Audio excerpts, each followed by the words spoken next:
Bienvenue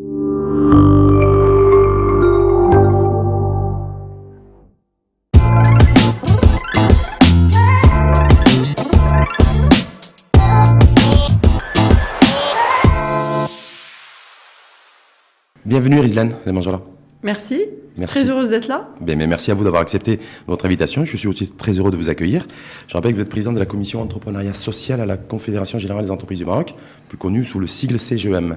Complètement. Est-ce que lorsqu'on est membre et président d'une commission à la Confédération Générale des Entreprises du Maroc, on s'intéresse à tout ce débat ambiant sur la réforme du système éducatif, l'introduction de langues internationales, ou en tout cas de langues étrangères, comme langue d'enseignement de certaines matières? Est-ce que ça constitue un centre d'intérêt ou pas du tout? Complètement, mais juste une petite précision, oui. Je suis avant tout entrepreneur social à titre personnel.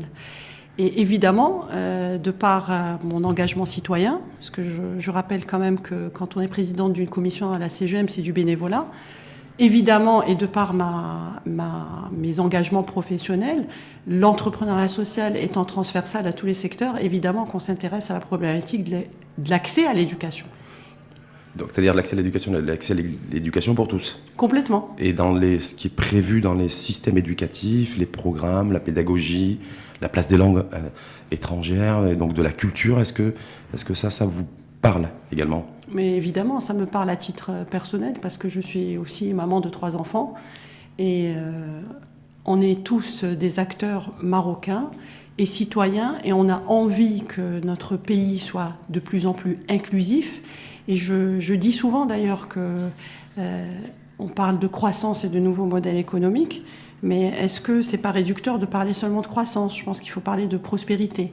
Quel modèle on veut de développement à notre pays? On veut évidemment de la croissance, mais on veut que les gens soient heureux d'y vivre et qu'ils continuent d'y croire. Et évidemment que la case éducation, l'accès à la culture, etc., c'est fondamental. Je pose cette question parce qu'au niveau de l'organisation patronale à ce jour, il n'y a pas eu de prise de parole dans ce sens.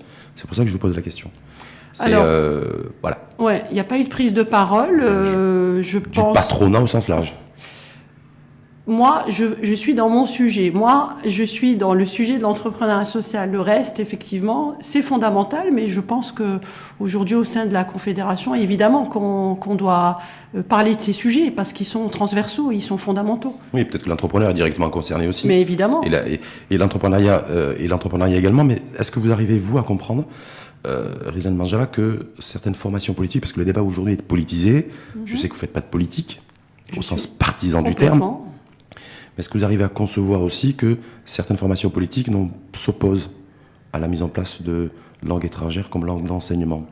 Est-ce que c'est quelque chose que vous arrivez à comprendre, à intégrer ou pas du tout? Sincèrement, moi, je trouve que ce sont des faux débats pour moi. Mais en même temps, c'est assez ubuesque ce qui se passe. Parce que en 2019, continuer à parler de ça, c'est qu'on a quand même un vrai problème. Un problème de vision. Un problème métaphysique parce que, mais oui, mais l'accès aux langues étrangères, pour moi, il est fondamental. Je pense qu'on a des décennies de retard là-dessus et on continue à se poser la question. On ne doit plus se poser la question. Évidemment que ça doit être accessible. Mais ceux qui disent que, attention, notre identité composite aussi ne doit pas être atteinte, doit être préservée, doit être valorisée, la Constitution mais l'un n'empêche pas deux l'autre. langues. L'un n'empêche pas l'autre. C'est pas parce qu'on a accès à plusieurs langues étrangères qu'il y a forcément un impact sur notre identité. Pas du tout. Et ceux qui défendent cette idée? Chacun est libre de penser ce qu'il veut, mais moi je trouve ça assez ubuesque. Moi je parle de moi parce que c'est ce que je connais le mieux. Je parle 3 langues. Ça ne veut pas dire que je ne suis pas profondément citoyenne, profondément marocaine, profondément attachée à mon identité. Et ceux qui avancent, et c'est d'ailleurs, je peux le citer, c'est le parti du Stirlel qui avance pour argumenter son opposition à cette mesure, le fait qu'on n'a pas de les enseignants bien formés en langue pour pouvoir enseigner à la fois en français ou en anglais certaines matières. Et que donc du coup, ils se disent, nous, on n'y va pas, en tout cas on ne donne pas notre validation parce que il y a la majorité des enseignants, en tout cas de la nouvelle promo 2018, qui ne maîtrisent pas parfaitement le français. Oui, exemple. Ça c'est une réalité aussi, on n'a pas les acteurs aujourd'hui, je pense, en face. Mais c'est un problème qu'on ne va pas résoudre avec une baguette magique. Je pense qu'on a raté une transition démographique importante Et on a un problème énormissime à régler et il faut beaucoup d'engagement de la part de tout le monde. C'est-à-dire au-delà du politique. Évidemment. Et le fait que le débat soit politisé aujourd'hui, est-ce que vous êtes partisan pour que les politiques Moi, soient dessaisis ouais. de ce sujet-là ou pas? Moi, comme je suis profondément apolitique, je pense que c'est un débat national qui concerne tout le monde et qui ne doit surtout pas être politisé. Donc il faut le dépolitiser? Complètement. Parce que l'enjeu est ailleurs? Bien sûr. Et en le dépolitisant, ça veut dire qu'il faudrait le remettre aux mains des intellectuels de ce pays? Je pense. Mais qui sont aux abonnés absents aujourd'hui sur ce sujet-là? On parle encore une fois d'engagement. Je pense qu'aujourd'hui, il faut être profondément patriote et il faut qu'on se projette. Et il faut qu'on réinvente notre modèle économique. Et évidemment que ça passe par la case de l'éducation, etc. Mais il faut que tout le monde s'y mette. Mais pourquoi on s'y met pas? Pourquoi il n'y a pas suffisamment de personnes qui s'y mettent? Est-ce que c'est coûteux de s'engager? Est-ce que ça représente un coût social de s'engager? Non, je pense qu'il faut de l'engagement moral aussi. Moi, quand vous me dites ça, ça paraît naturel de dire les choses. Je ne comprends pas que les gens qui ont les moyens aujourd'hui de s'exprimer et qui sont capables de penser, qui ne s'engagent pas. Ils doivent le faire. Quand en tout cas, moi, il m'arrive parfois d'en discuter avec eux. Ouais, mais c'est trop compliqué, parce qu'après on prend des coups, le coût social est important, je préfère moi vivre masqué, caché, tranquille plutôt que parce que ça va être mal interprété, mal compris. Certains sont retirés carrément des réseaux sociaux, des pages Facebook. Je peux comprendre parce que la prise de parole peut être difficile, on a peur d'être jugé. Ça demande du courage. Comme on évolue quand même dans un contexte où il y a de moins en moins de bienveillance, les gens ne veulent pas s'exprimer. Mais je trouve ça dommageable pour notre société. Parce qu'on a besoin de toutes les énergies, on a besoin de toutes les intelligences. Et vous connaissez des personnes autour de vous qui ne sont pas comme vous et qui n'ont pas envie de s'engager et qui n'ont pas envie de prendre la parole? Parce que c'est coûteux. C'est coûteux en énergie personnelle, c'est coûteux parce qu'on se pose la question, on a l'impression qu'on va déranger, qu'on va se mettre en difficulté. Après, moi, c'est un réflexe naturel pour moi de dire les choses. Mais je pense qu'il faut qu'on se projette ensemble. Le Maroc est un pays exceptionnel, plein de richesses, une jeunesse qui ne demande qu'à éclore. Et je pense que c'est la responsabilité de tous de s'engager sur des sujets comme ça de société. Et que ce n'est pas seulement le sujet des politiques, c'est aussi le sujet de la société civile. Est-ce que les environnements, au sens large, sont propices à ça, selon vous? Est-ce que la CGM est propice à ça? Est-ce que l'espace public est propice à ça? Est-ce que la Maison du Peuple, qui est censée être le Parlement, est propice à ça? Vous voyez, toutes ces différentes organisations qui sont censées structurer les environnements. Je pense que vous avez raison dans le sens où les mondes sont trop cloisonnés. Il faut apprendre à décloisonner. Je pense que chacun vit et travaille en silo.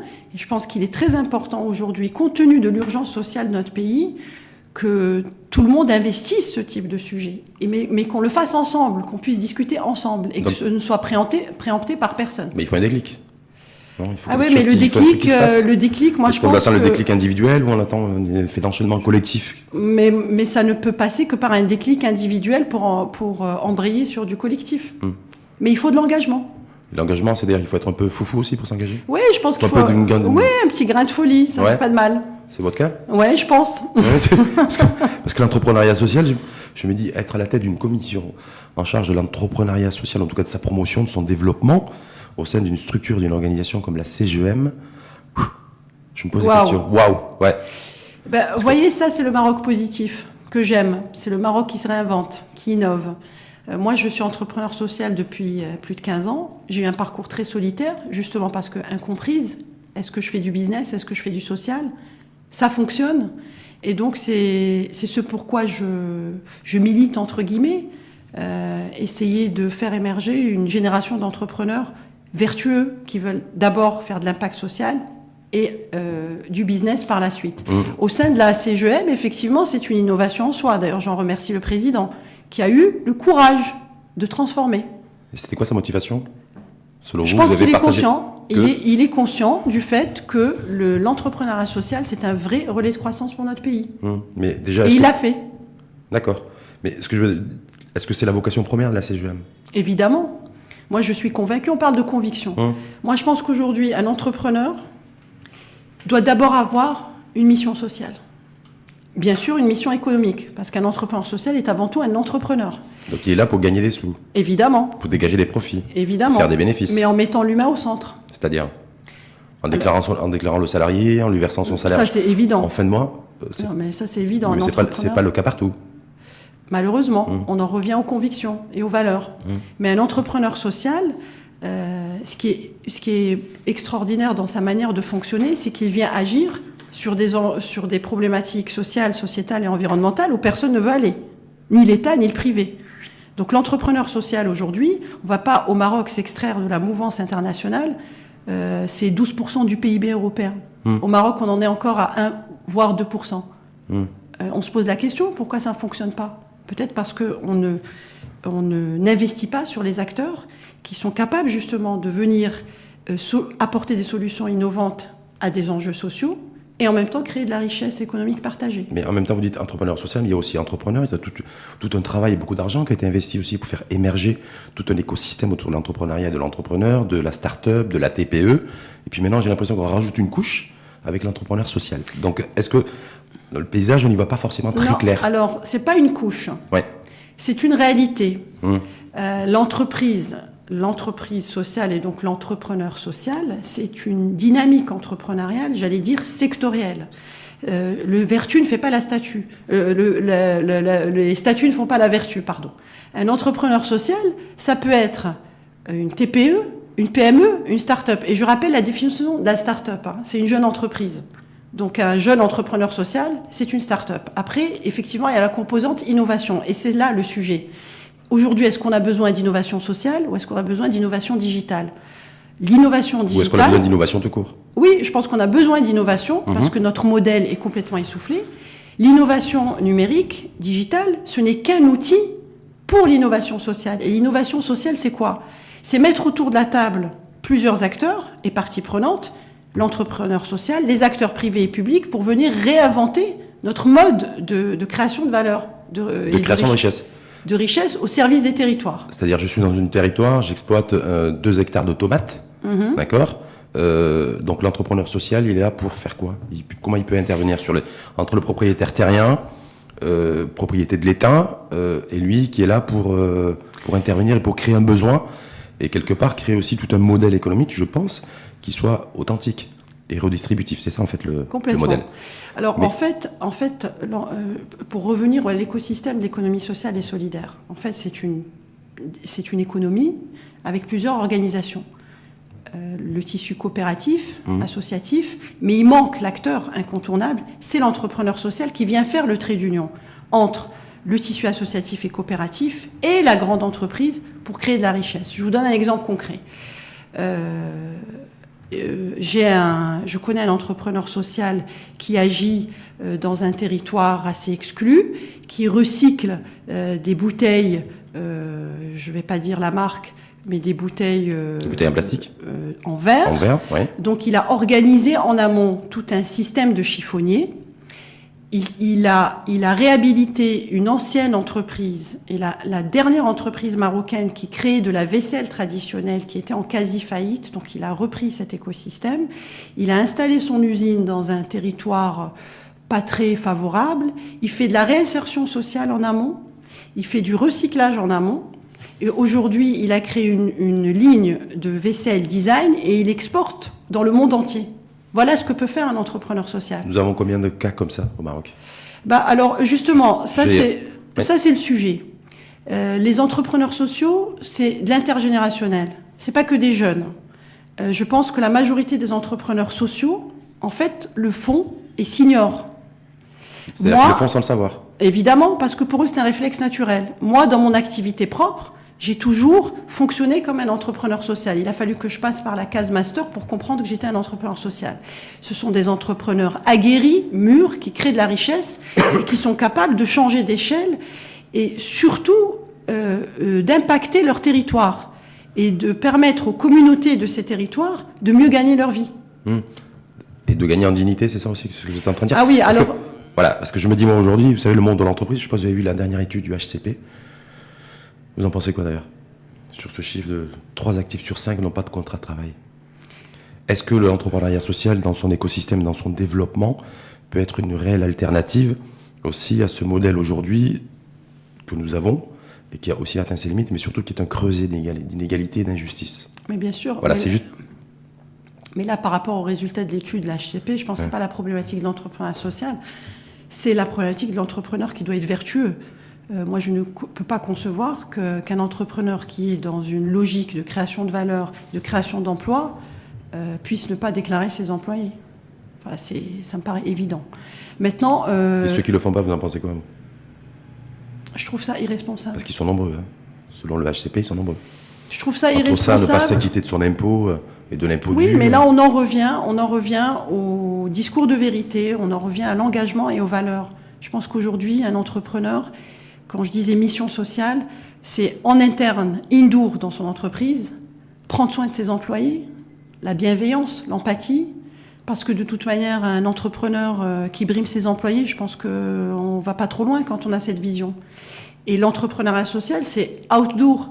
C'est justement accomplir une mission sociale avec une massification d'impact. Il faut qu'on soit beaucoup plus nombreux que ce qu'on est aujourd'hui. À charge pour nous de créer un écosystème favorable. Parce qu'aujourd'hui, l'entrepreneuriat social est complètement incompris. Il est considéré comme étant marginal. Il est associé au... J'ai envie de vous dire 1% du PIB, c'est marginal aussi. Oui, mais parce qu'il est associé au tissu coopératif et associatif qui est en mode survie. Et parce qu'aujourd'hui, on ne conscientise pas le potentiel de l'entrepreneur social, qui aujourd'hui, certainement, est noyé dans la majorité des entrepreneurs. Pour vous, l'entrepreneur social est majoritaire dans le volume global du nombre d'entrepreneurs entiers qui se chiffrent en millions. Mais il est aujourd'hui noyé dans cette masse.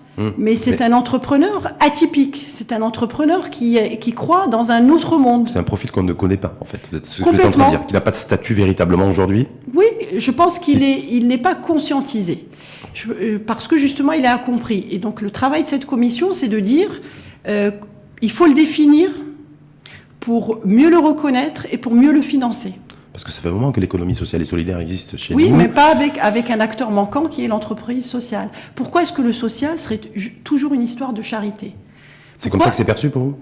Je pense que dans l'inconscient collectif, quand on dit qu'on fait du social, on fait de la charité. Oui, parce que peut-être dans l'inconscient ou dans le conscient de chacun d'entre nous, hein, l'entreprise est là pour faire du fric, pour faire des bénéfices, pour faire des profits, et qu'avoir un entrepreneur qui se revendique social, on se dit c'est un nouveau stratagème en fait d'arnaque, qui est purement marketing. Vous voyez ce que je veux dire ?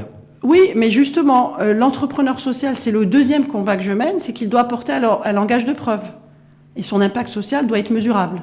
C'est-à-dire mesurable, c'est-à-dire j'ai créé tant d'emplois ? Mais évidemment. Je déclare mes salariés ? Oui. Déclarer ses salariés, pour moi, c'est évident. C'est un entrepreneur vertueux, c'est avant tout ça. Mais quand on se prétend être un entrepreneur social, d'abord, on met l'humain au centre de nos activités, parce qu'on pense d'abord impact social. La deuxième chose, c'est qu'on est dans une lucrativité limitée, on n'est pas dans des marges folles. Et surtout, on rétrocède une partie de nos bénéfices au profit des communautés qu'on impacte. C'est ça un entrepreneur social, c'est vraiment un cercle vertueux. C'est tout un écosystème social. Complètement. Mais est-ce que j'ai l'impression, est-ce que quelque part pour adhérer à cette idée, y croire avant même de s'engager, hein, est-ce qu'il faut avoir un côté rêveur aussi ? Quand on voit la réalité économique sur le terrain, l'entreprise aujourd'hui, mondialisation oblige, c'est performer. Oui, mais je pense qu'on a l'entrepreneur social, c'est un rêveur, mais c'est un faiseur aussi. Je vois mon activité à moi, je vois l'activité de tous les entrepreneurs sociaux aujourd'hui que je connais et qu'on est en train de faire émerger. On est tous dans cet état d'esprit. On arrive à faire des choses essentielles. L'idée, c'est qu'on soit mis en valeur. Qu'on soit par les pouvoirs publics ? Évidemment. Et aussi par le secteur privé. Un secteur privé qui a envie d'être plus responsable, je pense qu'il doit s'engager un peu plus que la RSE. Aujourd'hui, l'idée, c'est de dire quoi ? L'entrepreneur social doit co-construire avec la grande entreprise pour créer de la richesse partagée, et parce qu'aussi la grande entreprise, elle vient se réinventer avec un entrepreneur social. Mais est-ce qu'on a la grande entreprise qui joue le jeu chez nous ? Parce que je me souviens encore il y a quelques temps, et c'est toujours d'ailleurs d'actualité, sur les délais de paiement, c'est les grandes entreprises et les grands groupes qui n'honorent pas leurs engagements vis-à-vis de la PME, vis-à-vis de la TPE, d'où le taux de mortalité aussi. Voilà, c'est tout un écosystème aussi qui... Bien sûr, mais où la chaîne est grippée, donc je me dis... Oui, c'est grippé, et on en revient au changement d'état d'esprit. C'est-à-dire qu'à un moment, il faut se faire violence. Le système économique est complètement essoufflé. Il faut imaginer aujourd'hui d'autres types d'alliances. Mais j'ai des urgences sociales aussi, qui ne sont pas que l'entrepreneuriat social. C'est le chômage des jeunes, le chômage des femmes qui est le plus élevé, le chômage des diplômés, qui est extrêmement soutenu. Mais complètement, c'est pour ça qu'un entrepreneur social peut répondre à tout ça. Mais évidemment, l'entrepreneur social, il est dans une dynamique d'entrepreneur et il est inclusif à son tour. Parce qu'un entrepreneur qui vient faire de la réinsertion sociale, c'est quand même assez fabuleux. C'est un acteur aujourd'hui plus que nécessaire, compte tenu des enjeux sociétaux que nous avons. Mais est-ce qu'aujourd'hui on a une idée précise ou un chiffre sur le nombre de créations d'emplois nettes dans l'entrepreneuriat social? Encore je connais les besoins, je sais quoi. Encore faudrait-il déjà qu'on cartographie et qu'on recense les entrepreneurs sociaux. Ce qui n'est pas le cas. Ce qui n'est absolument pas le cas. Donc c'est un travail immense, mais qui doit être fait en co-construction, parce que ce n'est pas juste une histoire du secteur privé. L'entrepreneuriat social, c'est un modèle hybride qui doit être porté à la fois par le public et par le privé. Je crois savoir que vous, votre interlocuteur au niveau des pouvoirs publics et du gouvernement, c'est le ministre du Tourisme, c'est ça? Oui, l'économie sociale et solidaire est rattachée au ministère du Tourisme et de l'Artisanat. C'est logique, ça? Pas du tout. Et je l'assume. Pourquoi? Parce que c'est très réducteur. L'entrepreneuriat social, c'est pas seulement une histoire d'agriculture et d'artisanat. C'est une autre vision de l'entrepreneuriat qui doit être sectorielle. Aujourd'hui, à l'échelle du monde, et je peux vous en citer des dizaines, il y a des entrepreneurs sociaux qui réinventent la mobilité, l'habitat durable, l'accès aux soins, l'accès à l'éducation, etc. Donc je pense qu'il y a une vraie réflexion à avoir là-dessus. Vous en avez discuté avec Mohamed Sajid, le ministre du Tourisme, là-dessus, ou avec d'autres décideurs en tant que président de la commission entrepreneuriat social à la CGEM? Alors aujourd'hui, dans un premier temps, moi je suis quelqu'un de très pragmatique. J'installe le concept déjà. On définit. On est en train de définir, de sensibiliser, d'expliquer ce que c'est que l'entrepreneuriat social, parce qu'il est incompris. Évidemment, Next Step, d'ailleurs j'en profite pour rapidement voir Monsieur Sajid, et je pense que c'est un discours qu'il va entendre avec beaucoup de facilité, parce qu'il est tout de même au fait des choses. Mais je pense qu'il faut ouvrir l'angle de vision sur l'entrepreneuriat social. C'est-à-dire que l'entrepreneuriat social devrait être peut-être aussi sous la coupole du ministère de l'Industrie, du Commerce. Complètement. C'est pour ça que je pose la question. Mais complètement. C'est ça le premier challenge. Mais bien sûr. C'est le premier défi de Rizlan Manjala là-dessus. Enfin, je sais pas. Moi, avec beaucoup d'humilité, je pense pas que j'ai autant vous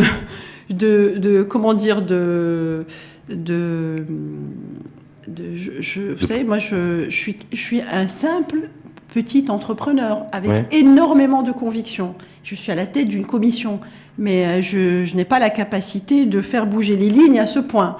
Mais il suffit juste de voir ce qui se passe à l'échelle du monde. On considère que le social business aujourd'hui est au cœur des agendas internationaux. Il faudrait qu'à l'échelle de notre pays, on ne s'extrait pas de ce qui se passe à l'étranger et qu'on considère que c'est fondamental. Donc à un moment, il faut libérer les énergies. Il faut aussi peut-être constater des impossibilités. Pourquoi ça ne fonctionne pas? Peut-être que effectivement, parce que dès le départ, c'est pas bien positionné. Complètement. Et que peut-être l'économie sociale et solidaire, c'est pas l'organisation d'un salon chaque année. On reçoit des exposants, c'est juste pour valoriser les produits du terroir. Et moi, je pense qu'il faut avoir de grandes ambitions pour l'économie sociale et solidaire. Est-ce qu'on manque aujourd'hui d'ambition au niveau des pouvoirs publics et des décideurs sur le sujet? Rappelant aussi le fait qu'il y a des pays, y compris un pays qu'on connaît très bien, qui est celui de la France, où l'économie sociale et solidaire a parfois créé plus d'emplois. Complètement, elle crée 25% d'emplois. Voilà, avec une croissance. Donc, est-ce que là-dessus, vous êtes... C'est tout le travail de sensibilisation qu'on est en train de faire. Parce qu'aujourd'hui, il y a une véritable incompréhension. Donc, à un moment, il faut qu'il y ait un déclic, qu'on dise, on y va tous ensemble, et on ouvre le champ des possibles à cette économie. Tout dernièrement, d'ailleurs c'est suite à l'étude du HCP, il y a le ministre de l'Emploi qui a préparé une nouvelle vision de développement pour favoriser la création d'emplois. Est-ce que vous avez été consulté, par exemple? Non. Aberration? Sincèrement, incohérence, je pense qu'il y a, vous savez, on a un véritable problème dans notre pays. Il n'y a pas d'approche intégrée. Tout le monde travaille en silo. On ne décloisonne pas les mondes. Et je pense qu'à un moment, sur des sujets comme ça, il faut qu'on travaille tous ensemble. Parce que tout à l'heure, vous disiez en 2019, excusez-moi de vous couper, mais en 2019, on a encore à batailler, à débattre sur la place des langues et l'introduction des langues. Mais ce qui est peut-être beaucoup plus grave, ou aussi grave, c'est qu'en 2019, on était encore en train de batailler pour décloisonner les silos. Oui. Donc, mais je pense que c'est pas une problématique marocaine. Hein. Vous savez, regardez la France avec le problème des gilets jaunes. Je pense qu'à un moment, comme vous avez dit, la machine, elle se grippe. Et en fait, on est un peu hors sol. Alors, est-ce qu'on est en situation de panique et qu'on a du mal à appréhender les choses? Ou est-ce qu'à un moment, il faut juste avoir du bon sens et dire, ça ne fonctionne pas, passons à autre chose, réfléchissons à autre chose, expérimentons autre chose, donnons la chance à une nouvelle dynamique entrepreneuriale d'éclore. Ça demande du courage, de l'audace et beaucoup de conviction. Ce qu'on n'a pas aujourd'hui.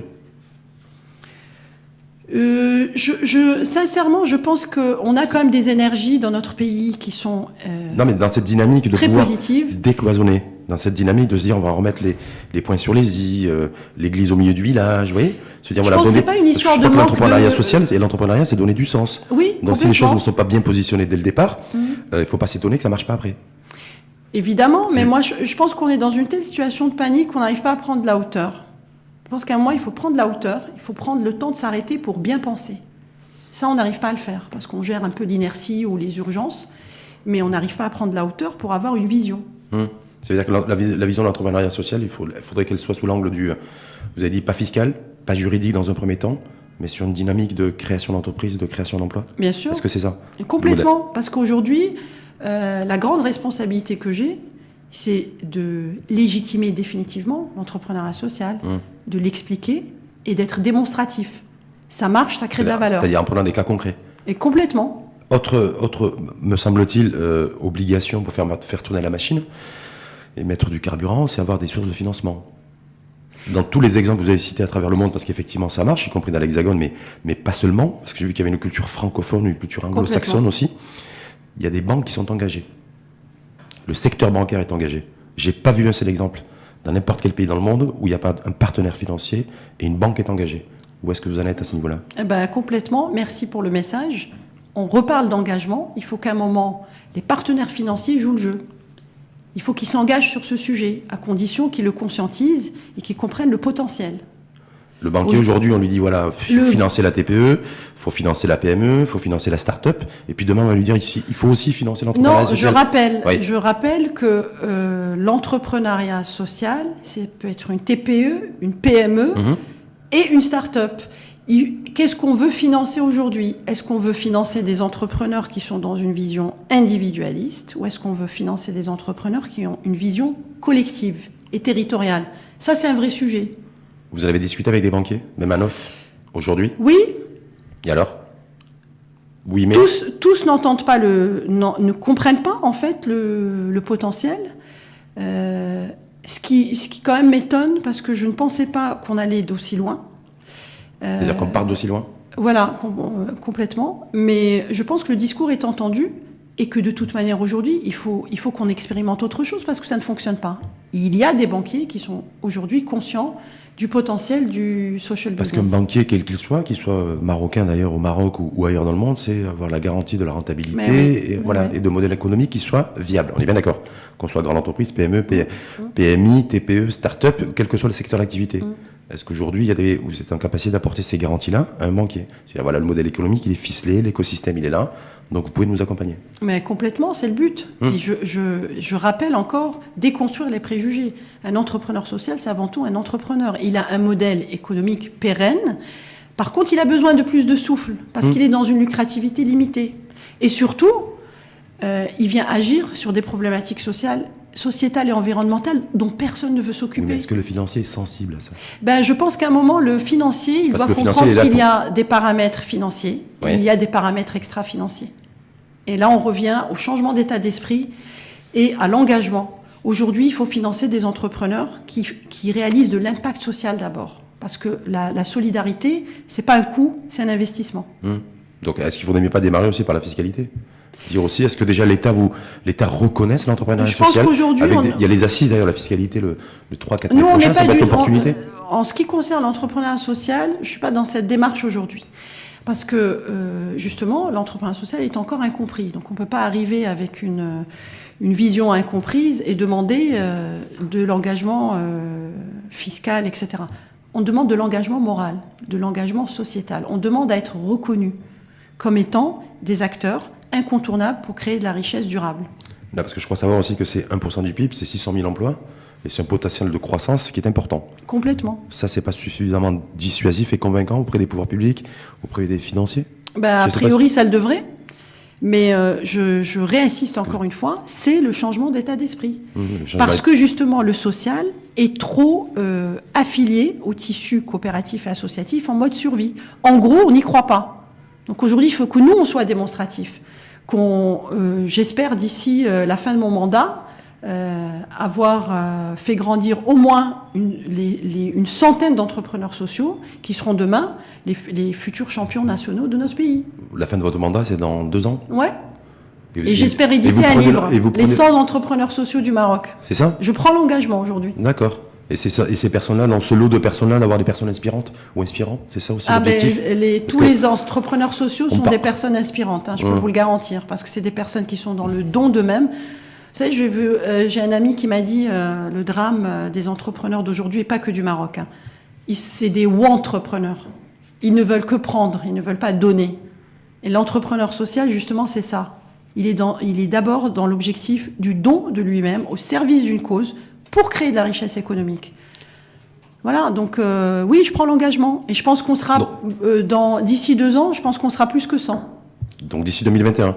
Oui. C'est noté, c'est dans le marbre. Vous savez, sur le numérique, il y a tout qui reste. Voilà. Vous me réinvitez et je viendrai avec ma liste des 100 entrepreneurs sociaux du Maroc. Très bien, donc c'est un engagement que vous prenez aussi parce que vous avez la conviction, concrètement, que c'est possible, parce que vous ne faites pas de politique, vous l'avez dit. Oui. Vous êtes apolitique, donc vous n'êtes pas dans le slogan politique, vous n'êtes pas dans l'engagement.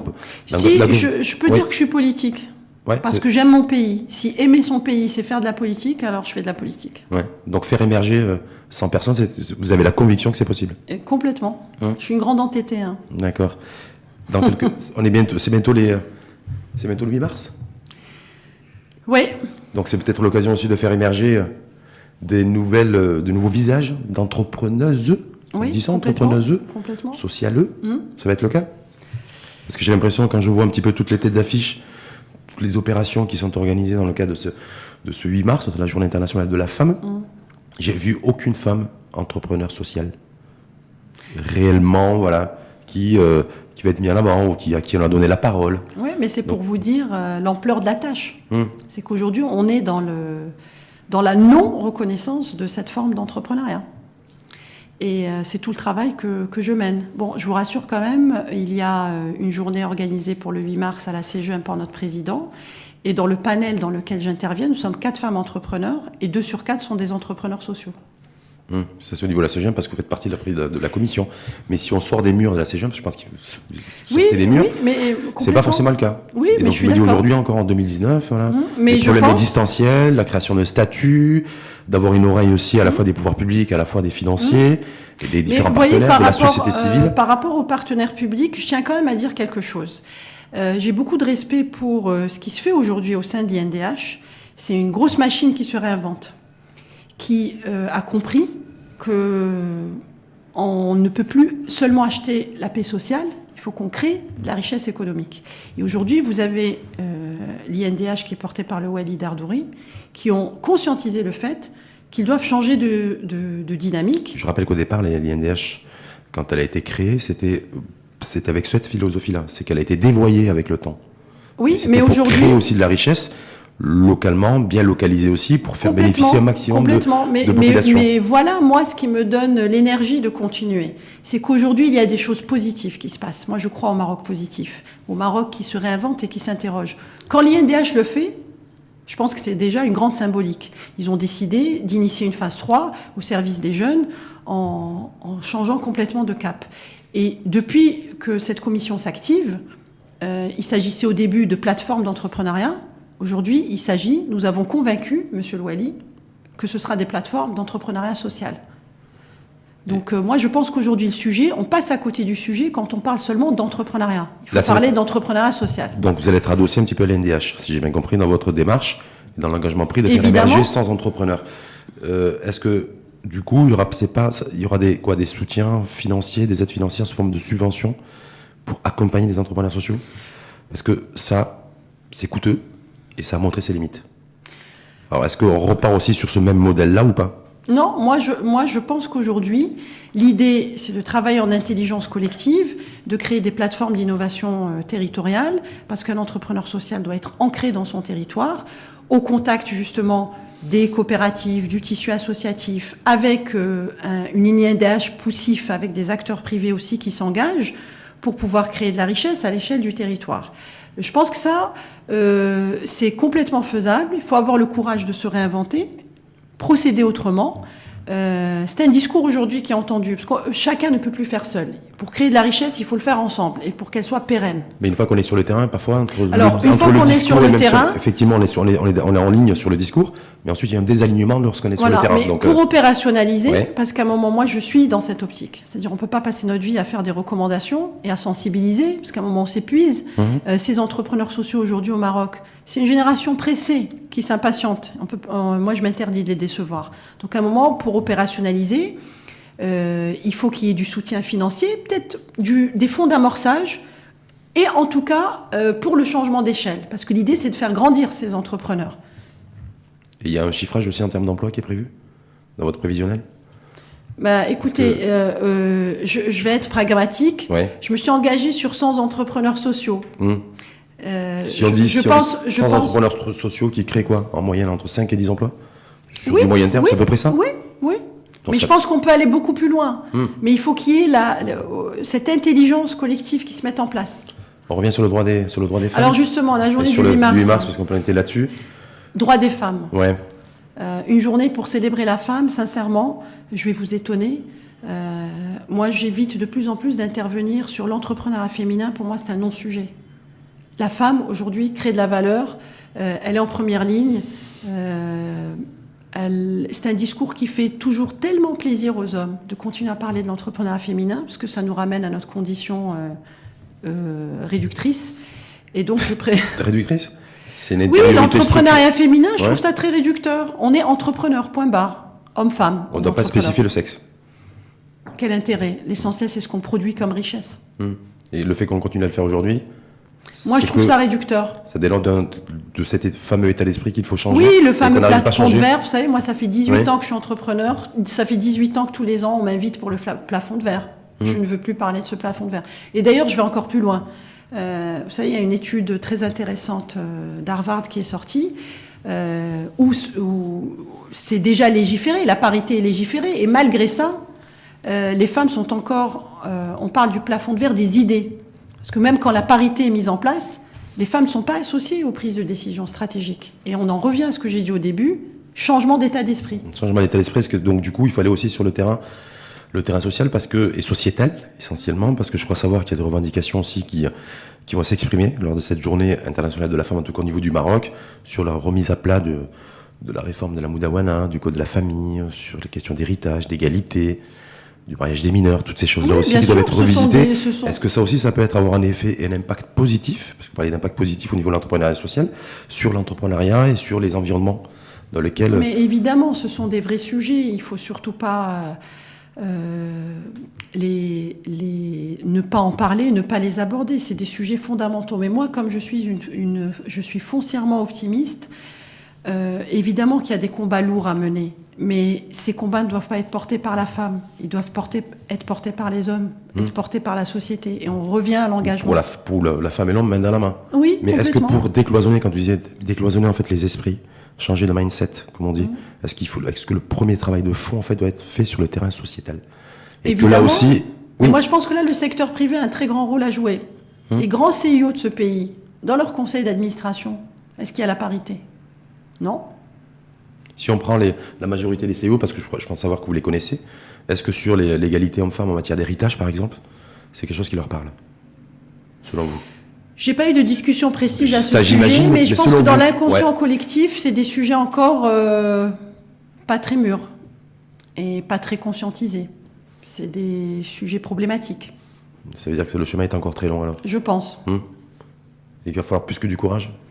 Oui. Et là, c'est quoi? C'est le politique, même si je rappelle que vous êtes apolitique. Mais moi, je pense qu'à un moment, il faut passer par des mesures coercitives. Je parle, par exemple, par rapport à la parité. Tant qu'on n'aura pas légiféré, on passera notre temps à parler du plafond de verre, etc., etc. Vous pensez qu'on arrive à intervenir, à cadrer les choses, à les organiser ou à les réorganiser par la loi?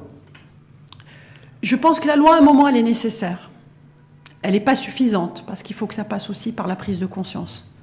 Mais sur des sujets comme la parité, oui, je pense qu'à un moment, il faut le faire. Parce qu'on a vu, même au niveau du Parlement, lorsque ça a été fait pour le quota de femmes, le quota de jeunes et autres, on a vu que l'expérience n'a pas été forcément positive. Donc c'est pour ça que je vous pose la question, non ?